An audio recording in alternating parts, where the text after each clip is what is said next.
ये है उसकी बेस्ट फ्रेंड केट।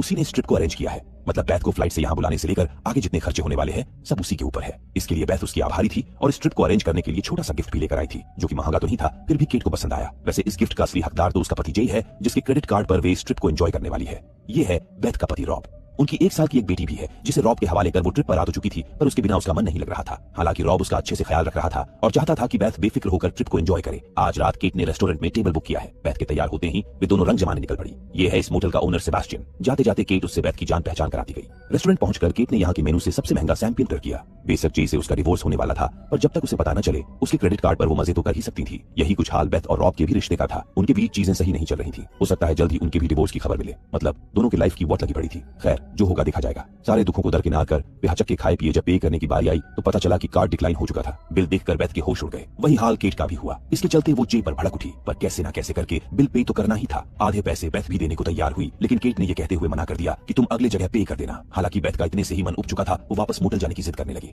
पहले ही केट को उसे घर से बाहर लाने में कितने महीने लग गए। जब थोड़ी मस्ती करने की बारी आई तब भी उसका वही पुराना रोना लगा है। काफी समझाने बुझाने के बाद वो मानी। यहाँ से उन्होंने ज़ेन की टैक्सी बुक की और एक मशहूर डिस्को बार गई। ड्रिंक वगैरह ऑर्डर कर ही रही थी। तभी केट की नजर 2 हॉट लड़कों पर पड़ी। उसने आओ देखा ना आओ जाकर सीधे उनके साथ बैठ गई। पर बेथ को काफी असहज महसूस हो रहा था, क्योंकि वो शादीशुदा थी। उसे लड़कों के साथ फट करना ठीक नहीं लग रहा था। वही केट उसे बार बार चढ़ा रही थी कि ऐसा मौका बार बार नहीं मिलेगा। एक रात मजे करके देख लो, तुम्हारी सारी प्रॉब्लम्स दूर हो जाएंगी। वैसे भी रॉब को कुछ थोड़ी ना पता चलने वाला। इसी के चलते बेथ ने उन लड़कों की लाइट ड्रिंक पी। फिर जो नशा हुआ भाई साहब, उसकी आंख सीधे दोपहर को मोटल के बेड पर खुली। मामला अभी भी खराब ही चल रहा था। रात को पीने के बाद उनके साथ क्या क्या हुआ वो भी याद नहीं था। ऊपर से केट भी घर पर कहीं नजर नहीं आ रही थी। इतने में उसे फर्श पर एक टूटा हुआ ग्लास और खून दिखा। वो घबराकर तुरंत केट को कॉल मिलाई, लेकिन उसका मोबाइल स्विच ऑफ था। फिर रॉब को कॉल की, बताई कि रात को वो पार्टी के लिए गए थे। सुबह उठी तो केट घर पर नहीं थी। उसका फोन भी नहीं लग रहा। पर इसमें घबराने वाली तो कोई बात नहीं, गई होगी कहीं आ जाएगी। उसका ये कहना गलत नहीं था, क्योंकि बेथ उसे पूरी बात नहीं बताई। फौरन सेबास्टियन से मिली कि शायद उसे केट बताकर गई होगी, पर उसे भी केट ने कुछ मैसेज नहीं दिया था। वैसे सेबास्टियन उन पर भड़का हुआ था, क्योंकि इन्होंने यहाँ का रूल तोड़कर पिछली रात 2 लड़कों को साथ लाया था, जिसका वो अलग से चार्ज करने वाला है। भाई साहब, बेथ भौचक्की रह गई, कहीं केट के साथ कुछ अनहोनी ना हो गया हो। इसी के चलते वो तुरंत स्थानीय पुलिस स्टेशन में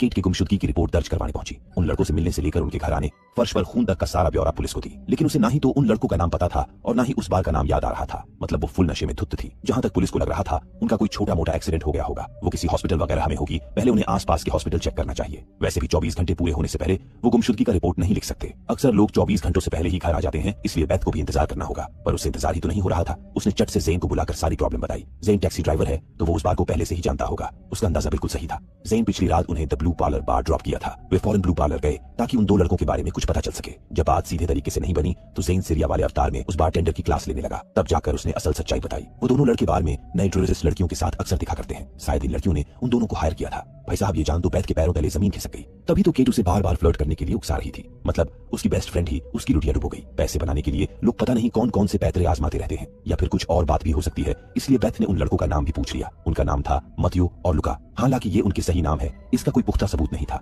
देखते ही देखते रात के 8 बज गए, फिर भी केट का कुछ पता नहीं चल सका। अगले दिन बेथ की वापसी की फ्लाइट थी, पर केट को मझधार में छोड़कर वो जाना नहीं चाहती थी। लेकिन कल घर नहीं लौटी तो रॉब को प्रॉब्लम हो जाएगी। उसे मंडे को ऑफिस जाना है। ऐसे में उनकी बेटी का ख्याल कौन रखेगा? रॉब चाहता तो नहीं था, पर बेथ की जिद के आगे उसकी एक नहीं चली। आखिर में उसने अपनी छुट्टी बढ़वाने का फैसला किया। केट के साथ क्या हुआ ये भी पता लगाना जरूरी था। अगली सुबह बेथ सोकर उठी तो उसे एक शानदार विचार आया। उसने इंस्टाग्राम पर ब्लू पार्लर एस्कॉर्ट सर्च की तो सर्च लिस्ट में वे दोनों मिल गए। बाकायदा फोन नंबर वगैरह भी डाल रखे थे। उनको हायर करने के लिए बेथ ने ज़ेन की मदद ली। मामला फिट हो चुका था, दोनों इसी जगह मिलने आने वाले थे। वैसे ज़ेन समझ नहीं पा रहा था कि केट से उसकी दोस्ती कैसे हुई, क्योंकि दोनों अलग अलग कंट्री से हैं। तो बात ऐसी है कि बेथ कुछ साल पहले पढ़ाई करने अब्रॉड गई थी। केट उसकी रूममेट थी। उसी ने उसे रॉब से भी मिलवाया था, जिसके बाद दोनों की शादी हुई और अब उनकी एक बेटी भी है। मतलब उनके रिश्ते को बनाने में केट का अहम भूमिका था। इन सब बातों के बीच दोनों आध हमके ये सोच रहे थे कि उनसे आराम से केट के बारे में पूछ लेंगे, मगर जैसे ही उन्होंने बेथ को देखा दुम दबाकर 2 दिशाओं में भाग निकले। ज़ेन उनमें से एक का पीछा किया। काफी भगाने के बाद आखिरकार वो इनके हत्थे चढ़ गया। शक्ति बरतने पर उसने बताया कि वो तो इस फार्मूले को बस टूरिस्ट लड़कियों को लूटने के लिए इस्तेमाल करते हैं। उन्हें केट के बारे में नहीं पता, क्योंकि वो उस रात 3 बजे ही केट का बैग वगैरह चुराकर रफू चक्कर हो लिए थे।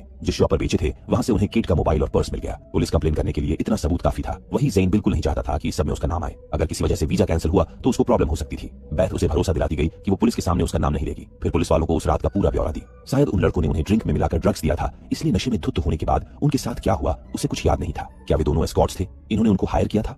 ऐसा बिल्कुल नहीं था। हो सकता है कि केट ने उनको हायर किया हो, लेकिन बेथ को इसके बारे में नहीं पता था। मतलब उनके साथ उन लड़कों ने कुछ गलत किया हो तो रेप वगैरह का भी चार्ज उन पर लग सकता है। खैर, इन सबसे जरूरी उसके लिए केट थी। उसे पूरा यकीन था कि केट के साथ कुछ गलत हुआ है। वैसे एक बात गौर करने लायक थी, आखिर वे दोनों चोर आसानी से बेथ के हाथ कैसे लगे? फिर बैग भी लौटा दिए। कहने का मतलब है कि ये असली डियोर है। इसकी कीमत 10,000 यूरो है, जिसे वो चोर ऐसे ही लौटा गए। नहीं, उसे थोड़ा बहुत जोखिम उठाना पड़ा। एक रोड चलते आदमी ने उनमें से एक को पकड़ा था, फिर जाके उस पर दबाव बनाने पर वो सब कुछ उगला।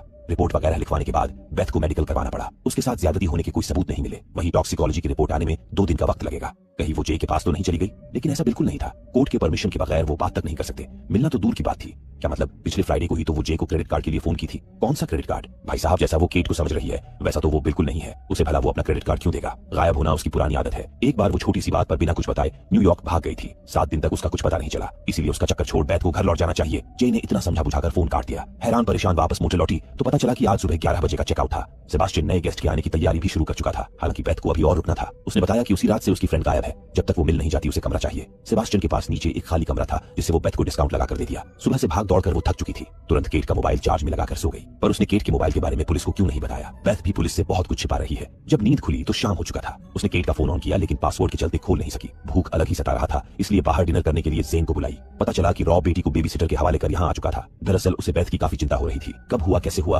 केट ने घर पे 2 एस्कॉर्ट्स को बुलाया। बेथ नहीं जानती थी कि वो एस्कॉर्ट्स है। इस पर बहस चल ही रही थी, तभी उन्हें एक खबर मिली। बॉडी से नाख्त करने के लिए उनको फौरन बुलाया गया। पता चला कि वो केट ही थी जिसकी बॉडी उन्हें पानी में तैरती हुई मिली। वो डूबकर मरी या फिर किसी ने मारकर पानी में फेंक दिया, ये कहना मुश्किल था। ऑटोप्सी के बाद ही सब कुछ क्लियर हो पाएगा। बेथ का रो रो कर बुरा हाल था। वो सब कुछ निपटा कर ही वापस जाना चाहती थी, इसलिए रॉब ने उस पर दबाव नहीं बनाया और अकेले ही घर लौट गया। इसके बाद बेथ वापस वेक्टर पाविक से मिली। उसे एक आखिरी बार केट को अलविदा कहना था। हालांकि बात तो कुछ और ही थी। 1 मिनट केट के साथ अकेले रहने को बोल वो उसके फेस से उसका मोबाइल अनलॉक कर ली। आखिर वही हुआ जिसका उसे डर था। जब वो व्हाट्सएप चैट ओपन की तो दंग रह गई। दरअसल उसके पति रॉब और केट के मैसेजेस से पूरा चैट भरा पड़ा था। वे दोनों मिलकर बेथ को चीट कर रहे थे। इसी अफेयर के चलते केट जे को डिवोर्स देकर रॉब से शादी करने की फिराक में थी। रॉब भी बेथ से छुटकारा पाने के लिए कोशिश कर ही रहा था। ये बात केट का पति जे जानता था, लेकिन उसने बेथ को नहीं बताया क्योंकि तब वो मां बनने वाली थी। ये मामला और पेचीदा होता जा रहा था। 2 दिन बाद टॉक्सिकोलॉजी की रिपोर्ट आ चुकी थी। रिपोर्ट के मुताबिक केट की बॉडी में भारी मात्रा में कोकेन और केटामाइन पाया गया, जबकि बेथ ने पुलिस वालों से सरासर झूठ बोला। अगर वो झूठ नहीं बोलती तो नशेड़ी समझ पुलिस वाले उसकी खोज भी नहीं करते, इसलिए उसने ये बात छिपाई। पर उस झगड़े का क्या जो उसने केट के साथ किया था? उन दोनों एस्कॉर्ट्स ने गवाही दी है। वहाँ और भी लोग थे जिन्होंने दोनों को झगड़ते देखा था। फिर उसी रात केट की मौत हो जाती है। ये कोई इत्तेफाक तो नहीं हो सकता।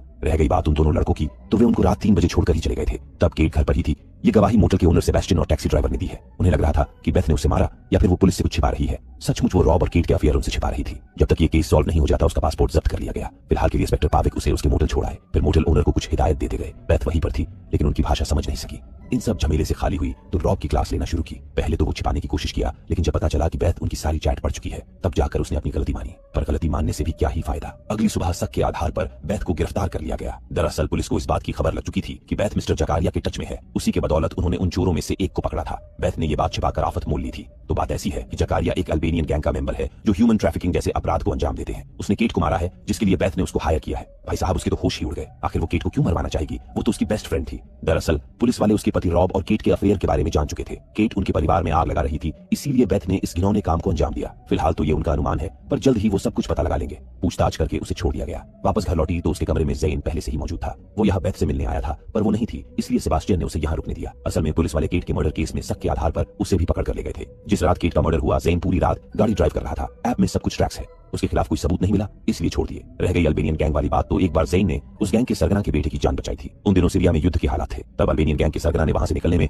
ज़ेन की मदद की थी। फिर यहाँ का वीजा भी दिलाए। मतलब वो उनके लिए काम नहीं करता। यकीन करना तो मुश्किल था, पर बेथ ने अपनी दिल की सुनी। अगली सुबह उठी तो एक सवाल मन में उठा, आखिर पुलिस को रॉब और केट के अफेयर के बारे में पता कैसे चला? कहीं पाविच उसके रूम में कैमरा वगैरह लगाने को तो नहीं बोल गया था? बेथ बारीकी से कमरे की जांच की। उसे आईने के ऊपर एक कैमरा मिला। इसी कैमरे के जरिए वो बेथ पर नजर रख रहे थे। मौका मिलते ही उसने सेबास्टियन की ऑफिस की चाबी चुरा ली। पता चला कि उसने अपने म्यूजिक ऑफिस को सिनेमा हॉल बना रखा था। अपने घर के हर कमरे वगैरह में कैमरा लगा रखा था, जिससे बेथ को फ्राइडे नाइट की रिकॉर्डिंग मिल गई। उस रात वो नशे में धुत थी, इसलिए एस्कॉर्ट्स और केट उसे घर लाकर सुला दिए। फिर केट उन दोनों के साथ कुछ वक्त गुजारी। जब वो नहाने चली गई तो वे उसका पर्स मोबाइल लेकर फरार हो गए। इसी लफड़े के चलते केट के हाथ से ग्लास टूट गया, पैर जख्मी हुआ। फिर भी वो उनके पीछे भागी, लेकिन वे उसके हाथ नहीं लगे। भाग्य संयोग उनके पीछे ही एक टैक्सी गुजर रही थी, जिस पर सवार होकर केट उनके पीछे गई। बेथ ने उस टैक्सी का नंबर नोट कर लिया। दूसरे स्क्रीन पर हम सेबास्टियन को भी देख पाते हैं जो कि वापस आ चुका था, पर केट उसे नहीं देख सकी। रिकॉर्डिंग 1 घंटे फॉरवर्ड करने के बाद केट एक ब्लैक कलर की कार में वापस आई। देखने से लग रहा था कि वो कार वाले पर भड़की हुई थी। इससे पहले कि बेथ उस कार का भी नंबर नोट करती, सेबास्टियन आधम का किसी तरह वो उसे धक्का देकर भाग निकली, लेकिन उसने पहले ही दरवाजे पर बहुतेरों लॉकर लगा रखा था। अगले पल गिड़गिड़ाने लगा कि पुलिस के सामने उसकी पोल न खोले। ये सब कैमरे बस वो सिक्योरिटी पर्पस के लिए लगा रखा है। साथ ही साथ ताबड़तोड़ कैमरा फुटेज भी डिलीट करने लगा जो कि बैथ के बेगुनाही के सबूत थे। बैथ फोन छीनने की कोशिश की इसी छीना झपटी में सेबास्टियन के सर पर चोट लग गई, जिसके चलते वो बेहोश हो गया। हालांकि उससे पहले ही वो सारे फुटेज डिलीट कर लिया था। बैथ झट से उसकी जेब से की लेकर दरवाजा खोली, तब तक ज़ेन बाहर आ चुका था, जिसके साथ वो फरार हो गई। उसने जो कुछ भी देखा रास्ते में ही बताते चली। टैक्सी नंबर से वे उस ड्राइवर का नाम पता वगैरह निकाल लिए।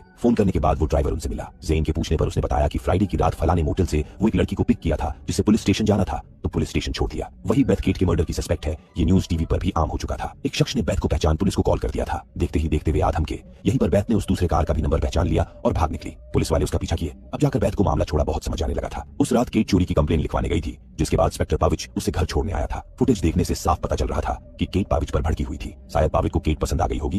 केट ने मना किया होगा तो वो उसको मार डाला। इन्हें फौरन किसी वकील से मिलना चाहिए। तब तक पुलिस वाले इनके काफी करीब आ चुके थे। बैथ को भगाने के लिए ज़ेन खुद पकड़ा गया। साथ ही साथ बताना शुरू किया कि केट को पाविच ने मारा है। उन्होंने वीडियो फुटेज देखी है। इधर बैथ भागते भागते टेरेस पर जा पहुंची थी। पाविच हाथ में रिवॉल्वर लिए ठीक उसके पीछे ही था। उसने गोली मारने की धमकी दी। वो तुम थे, तुम्ही ने केट को मारा है। इतना सुनते ही पाविक भड़क कर उसे चुप कराने लगा। तभी उसका पैर फिसला, जिसके चलते वो सीधे नीचे जा गिरा। उसकी ऑन द स्पॉट डेथ हो गई।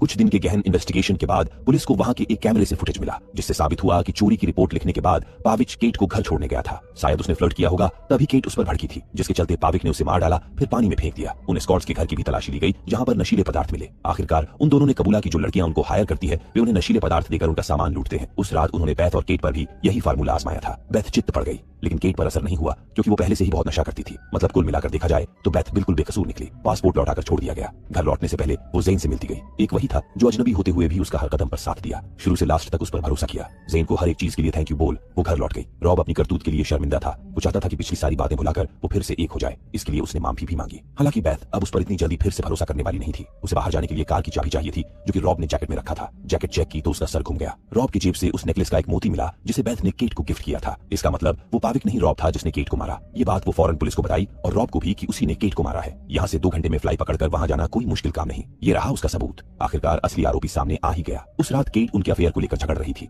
वो चाहती थी कि जल्द से जल्द रॉब बैथ को डिवोर्स देकर उससे शादी कर ले, नहीं तो वो पहले ही सब कुछ बैथ को बता देगी। इसलिए गुस्से में आकर उसने केट पर हाथ छोड़ा। उसे नहीं पता था कि उसका सर पत्थर से टकरा जाएगा। ये सिर्फ एक एक्सीडेंट था जो गलती से हो गया। मिस कोवाच लाइन पर ही थी। वो उन दोनों की बातें सुन रही थी। उन्होंने उधर से स्थानीय पुलिस को इसकी सूचना भी दे दी थी। मतलब पुलिस उनके घर पहुंचने ही वाली है। इसी तरह बैथ ने रॉब से पीछा छुड़ाया और अपनी बेटी को लेकर घर से निकल गई। रॉब को गिरफ्तार कर लिया गया। तो दोस्तों,